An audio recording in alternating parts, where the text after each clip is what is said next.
एक साधक ने श्री रामकृष्ण से पूछा कि महाराज, बिना सब त्याग किए क्या ईश्वर नहीं मिलते? श्री रामकृष्ण ने सहास्य कहा, नहीं जी, तुम लोगों को सब कुछ क्यों त्याग करना होगा? तुम लोग तो बड़े अच्छे हो, इधर भी हो और उधर भी, आधा खांड और आधा शिरा, बड़े आनंद में हो। नक्स का खेल जानते हो? मैं ज्यादा काटकर जल गया हूं। तुम लोग बड़े सयाने हो, कोई 10 दिन में हो, कोई 6 में, कोई 5 में। तुमने ज्यादा नहीं काटा, इसलिए मेरी तरह जल नहीं गए। खेल चल रहा है, यह तो अच्छा है। सब हंसे इस बात पर।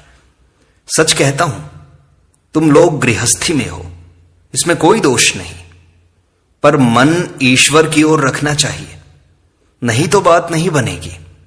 एक हाथ से काम करो और एक हाथ से ईश्वर को पकड़े रहो। काम खत्म हो जाने पर दोनों हाथों से ईश्वर को पकड़ लेना। सब कुछ मन पर निर्भर है। मन ही से बद्ध है और मन ही से मुक्त। मन पर जो रंग चढ़ाओगे उसी से वह रंग जाएगा। जैसे रंगरेज के घर के कपड़े, लाल रंग से रंगो तो लाल, हरे से रंगो तो हरे, सब्ज से रंगो तो सब्ज। जिस रंग से रंगो वही रंग चढ़ जाएगा। देखो ना, अगर कुछ अंग्रेजी पढ़ लो तो मुंह में अंग्रेजी शब्द आ जाते हैं, और पैरों में बूट, जूता, सीटी बजाकर गाना, ये सब आ जाते हैं। और पंडित संस्कृत पढ़े तो श्लोक आवृत्ति करने लगता है। मन को यदि कुसंग में रखो तो वैसी ही बातचीत, वैसी ही चिंता हो जाएगी। यदि भक्तों के साथ रखो तो ईश्वर चिंतन, भगवत प्रसंग, ये सब होंगे। मन ही को लेकर सब कुछ है। एक और स्त्री है और एक और संतान। स्त्री को एक भाव से और संतान को दूसरे भाव से प्यार करता है, किंतु है एक ही मन। श्री रामकृष्ण आगे कहते हैं, सर्वधर्मान परित्यज्य मामेकम शरणम व्रज, अहम त्वा सर्व पापेभ्यो मोक्षयिष्यामि मा शुचः। मन ही में बंधन है और मन ही में मुक्ति। मैं मुक्त पुरुष हूं, चाहे संसार में रहूं, चाहे अरण्य में। मुझे बंधन कैसा? मैं ईश्वर की संतान हूं, राजाधिराज का बेटा। मुझे भला कौन बांध सकता है? सांप के काटने पर यदि दृढ़ता के साथ यह कहा जाए कि विष नहीं है, तो सचमुच विष उतर जाता है। उसी प्रकार दृढ़ता के साथ यह कहते कहते कि मैं बद्ध नहीं, मैं मुक्त हूं, वास्तव में वैसा ही हो जाता है। मनुष्य मुक्त ही हो जाता है। ईश्वर के नाम पर इस प्रकार का ज्वलंत विश्वास होना चाहिए। क्या मैंने उनका नाम लिया है, अब भी मुझ में पाप रह सकता है क्या? मुझ में भला पाप कैसा? मैंने भला बंधन कहां देखा? अब मुझ में कोई बंधन नहीं। कृष्ण किशोर सनातनी हिंदू था, सदाचार निष्ठ ब्राह्मण। एक बार वह वृंदावन गया था। एक दिन घूमते घूमते उसे प्यास लगी। उसने एक कुएं के पास जाकर देखा, एक आदमी खड़ा है। उसने उससे बोला, क्यों रे, तू मुझे एक लोटा पानी पिला सकता है? तू कौन जात है? वह बोला, महाराज मैं तो नीची जात का हूं, चमार हूं। कृष्ण किशोर ने कहा, तू शिव शिव कह, ले अब पानी खींच दे। भगवान का नाम लेने से मनुष्य का शरीर, मन, सब कुछ शुद्ध हो जाता है। केवल पाप, नरक, यही सब बातें क्यों? एक बार कहो कि जो कुछ अयोग्य काम किए हैं उन्हें फिर नहीं करूंगा, और भगवान के नाम पर विश्वास रखो। श्री रामकृष्ण प्रेमोन्मत्त होकर नाम हाथ में गाने लगे। उसका भावार्थ यह था, दुर्गा दुर्गा अगर जपूं मैं, जब मेरे निकलेंगे प्राण, देखूं कैसे नहीं तारती, कैसे हो करुणा की खान। मैंने मां के निकट केवल भक्ति मांगी थी। हाथ में फूल लेकर मां के पाद पद्मों में चढ़ाया था। कहा था, मां यह लो तुम्हारा पाप, यह लो तुम्हारा पुण्य, मुझे शुद्ध भक्ति दे दो। यह लो तुम्हारा ज्ञान, ये ले लो तुम्हारा ज्ञान, मुझे शुद्ध भक्ति दे दो। यह लो तुम्हारी शुचिता, यह भी ले लो तुम्हारी अशुचिता, मुझे शुद्ध भक्ति दे दो। यह लो तुम्हारा धर्म, यह ले लो तुम्हारा अधर्म, मुझे शुद्ध भक्ति दे दो। एक राम प्रसाद का गीत सुनो, उसका भावार्थ यह है, चल मन घूमने चले, काली रूपी कल्प तरु के नीचे, धर्म अर्थ काम मोक्ष चारों फल पड़े मिल जाएंगे। अपनी प्रवृत्ति और निवृत्ति, इन दो पत्नियों में से तू केवल निवृत्ति को ही साथ ले ले। उसके विवेक नामक बेटे से तत्व ज्ञान की बातें पूछना। शुचि अशुचि दोनों को साथ लेकर तू दिव्य गृह में कब सोएगा? जब इन दोनों सोतों में प्रीति स्थापित होगी, तभी तू श्यामा मां को पाएगा। अहंकार और अविद्या तेरे पिता और माता हैं, दोनों को भगा दे। यदि मोह तुझे पकड़कर खींचे तो तू धैर्य रूपी खूंटे को पकड़ के रहे। धर्म अधर्म इन दो बकरों को उपेक्षा रूपी खूंटों से बांधे रख। यदि वे नहीं माने तो ज्ञान खड्ग के द्वारा उनका बलिदान कर देना। प्रवृत्ति नामक पहली पत्नी की संतानों को दूर ही से समझाना। यदि वे न माने तो उन्हें ज्ञान सिंधु में डुबो देना। राम प्रसाद कहता है, ऐसे करने पर तू यम को सही जवाब दे सकेगा और तभी तू सच्चा मन होगा। गाना समाप्त करके श्री रामकृष्ण बोले, संसार में रहकर ईश्वर लाभ क्यों नहीं होगा भला? जनक राजा को हुआ था। राम प्रसाद ने कहा था, यह संसार धोखे की जगह है, परंतु ईश्वर के चरण कमलों में भक्ति होने पर यह संसार मौज की जगह है। मैं यहां खाता पीता और मौज उड़ाता हूं। जनक राजा महातेजस्वी था, उसकी किसी बात में कसर नहीं थी। उसने यह और वह दोनों बाजू संभाल कर दूध का प्याला पिया था। परंतु कोई एकदम फट से राजा जनक नहीं बन जाता। जनक राजा ने निर्जन में बहुत तपस्या की थी। संसार में रहते हुए भी बीच बीच में एकांत वास करना चाहिए। गृहस्थी से बाहर निकलकर एकांत में अकेले रहकर अगर भगवान के लिए 3 दिन ही रोया जाए तो वो भी अच्छा है। यहां तक कि यदि अवसर पाकर एक ही दिन निर्जन में रहकर भगवत चिंतन किया जाए तो वह भी अच्छा है। लोग स्त्री पुत्रों के लिए रोकर लोटा भर आंसू बहाते हैं, ईश्वर के लिए भला कौन रोता है? बीच बीच में निर्जन में रहकर भगवत प्राप्ति के लिए साधना करनी चाहिए। संसार के भीतर विशेषकर कामकाज की झंझट में रहकर प्रथम अवस्था में मन को स्थिर करते समय अनेक बाधाएं आती हैं। जैसे रास्ते के किनारे लगाया हुआ पेड़, जिस समय वह पौधे की स्थिति में रहता है उस समय घेरा न लगाने पर गाय बकरियां खा जाती हैं। प्रथम अवस्था में घेरा, किंतु बाद में तना मजबूत होने पर घेरे की आवश्यकता नहीं रहती। फिर उसे हाथी बांधने पर भी कुछ नहीं होता। रोग तो हुआ है सन्निपात का, पर जिस कमरे में सन्निपात का रोगी है उसी कमरे में पानी का घड़ा और इमली का अचार रखा है।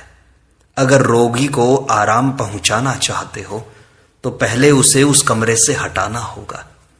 संसारी जीव मानो सन्निपात का रोगी है और विषय है पानी का घड़ा। विषय भोग तृष्णा मानो जल तृष्णा है। इमली अचार की बात सिर्फ सोचते ही मुंह में पानी आ जाता है। वे चीजें पास नहीं लानी पड़ती।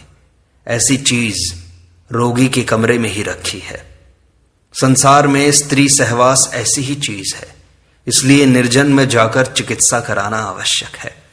विवेक वैराग्य प्राप्त करके संसार में प्रवेश करना चाहिए।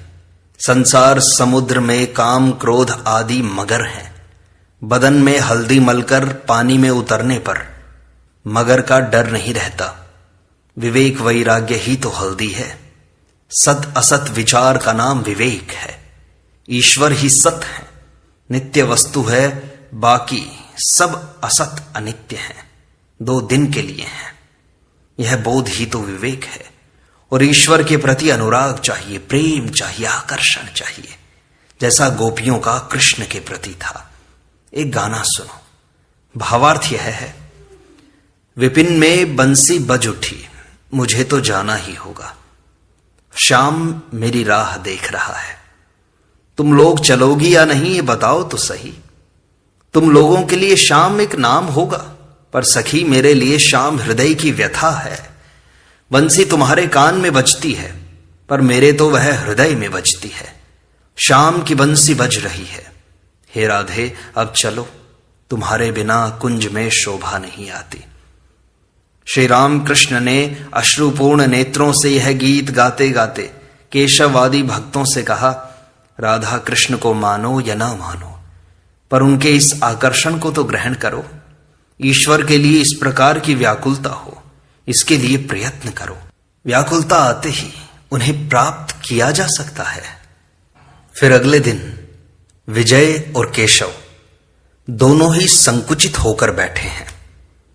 जिस प्रकार दो नादान बच्चों में झगड़ा हो जाने पर कोई बड़ा व्यक्ति समझौता करा देता है, उसी प्रकार श्री राम कृष्ण उन दोनों के बीच समझौता कराने लगे। सर्वभूत हिते रता।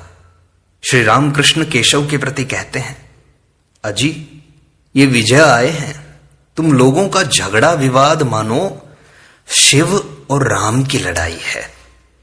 राम के गुरु शिव हैं, दोनों में युद्ध भी हुआ, फिर संधि भी हो गई, पर शिव के भूत प्रेत और राम के बंदर ऐसे थे कि उनका झगड़ना किचकिचाना रुकता ही न था। अपने ही लोग हैं, ऐसा होता ही है।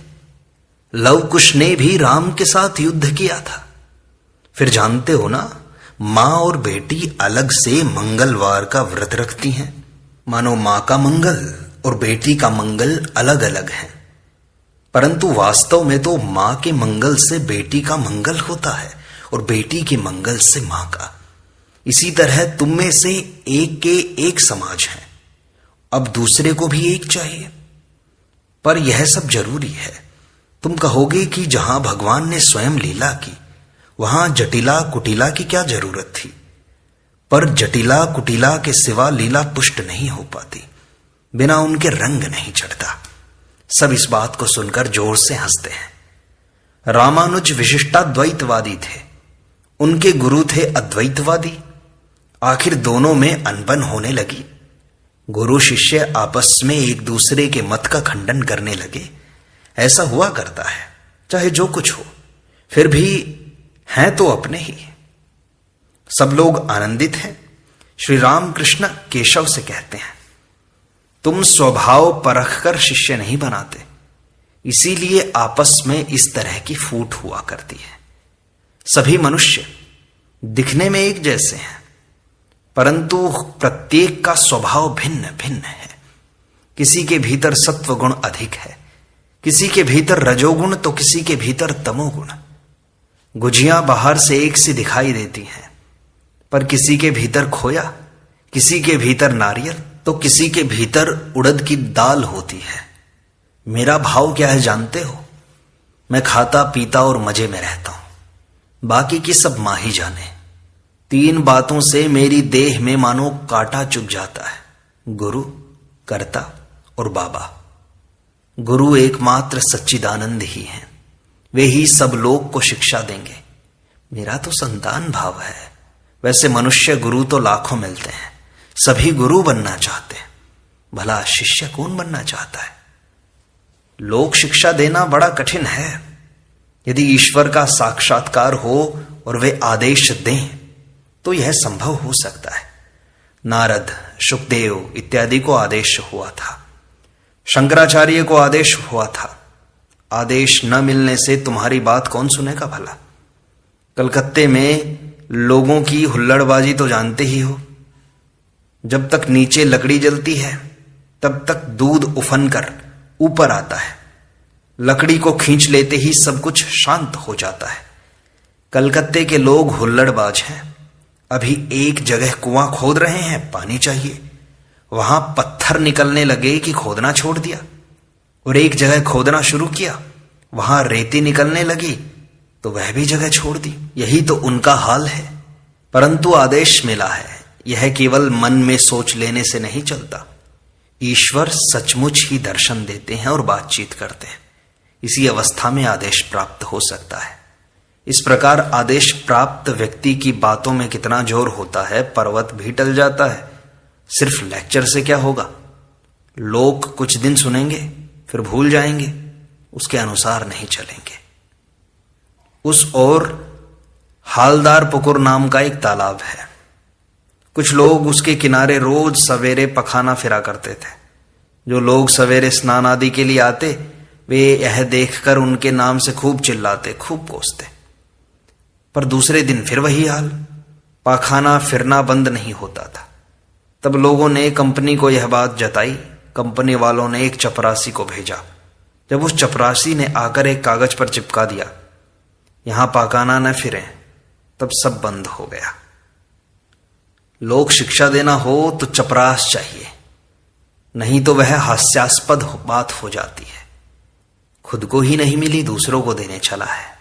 एक अंधा दूसरे अंधे को राह बताते हुए ले चला है।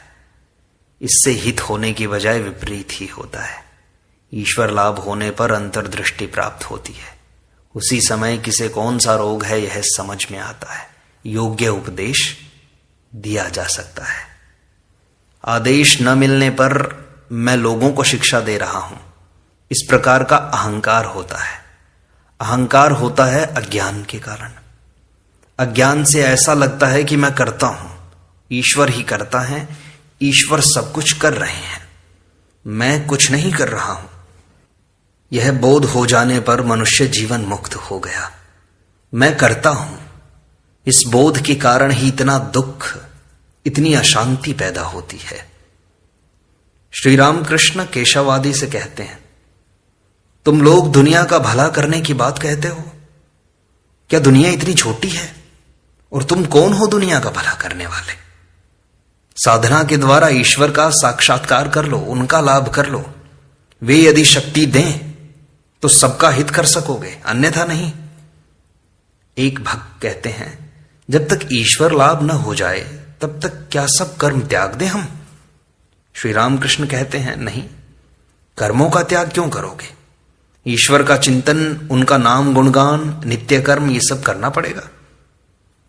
भक्त कहता है, संसार का कर्म या वैषयिक कर्म, इनका क्या करें?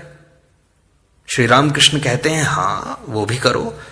संसार यात्रा के निर्वाह के लिए जितना आवश्यक हो उतना ही, परंतु निर्जन में रो रो कर ईश्वर से प्रार्थना करनी होगी, आंसू निकालने होंगे, ताकि इन कर्मों को निष्काम भाव से किया जा सके। कुछ भी करो निष्काम भाव से, उस काम के कर्ता मत बनो। जब भी तुम कर्ता बनोगे तो सारे दुख, शोक, कष्ट तुम्हारे पीछे भागेंगे। एकांतवास में जाओ, ईश्वर के लिए खूब रो, खूब तड़पो और कहो, हे ईश्वर, मेरे विषय कर्म कम कर दो, क्योंकि प्रभु मैं देख रहा हूं कि ज्यादा कामकाज के आ पड़ने से मैं तुम्हें भूल जाता हूं। सोचता हूं कि मैं निष्काम कर्म कर रहा हूं, पर वह तो सकाम हो जाता है। दान धर्म आदि अधिक करने गए कि नाम कमाने की इच्छा आ जाती है। शंभू मलिक अस्पताल, दवाखाना, स्कूल, रास्ते, तालाब इत्यादि बनवाने की बात कह रहा था ना। मैंने कहा, जो काम सामने आ पड़ा है, किए बिना नहीं चल सकता, उसी काम को निष्काम होकर करो। जानबूझकर ज्यादा कामों में उलझना ठीक नहीं है, इससे ईश्वर का विस्मरण हो जाता है।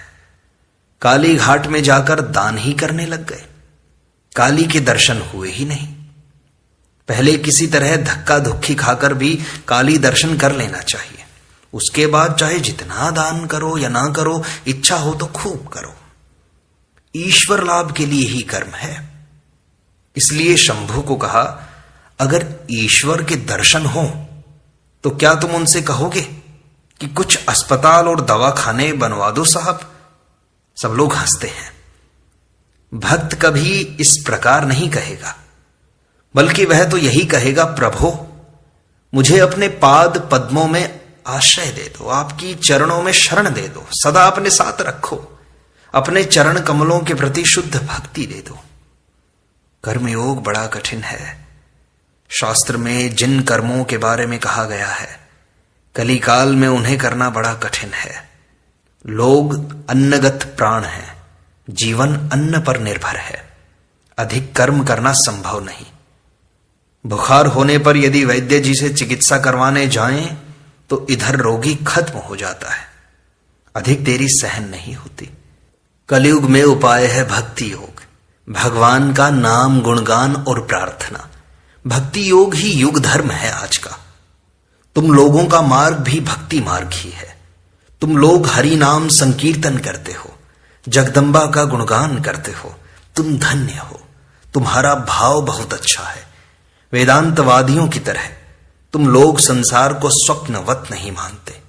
तुम उस तरह के ब्रह्म ज्ञानी नहीं हो, तुम भक्त हो। तुम ईश्वर को व्यक्ति मानते हो, यह भी अच्छा भाव है। तुम लोग भक्त हो, व्याकुल होकर ईश्वर को पुकारने से उनके दर्शन तुम अवश्य पाओगे। उनके लिए बैठकर, एकांत में बैठकर 2 आंसू निकालो अपने सच्चे हृदय से, वो तुम्हारी पुकार जरूर सुनेंगे। इस प्रकार सत्संग का यह भाग यहीं संपूर्णता को प्राप्त होता है। शेष अगले अंक में।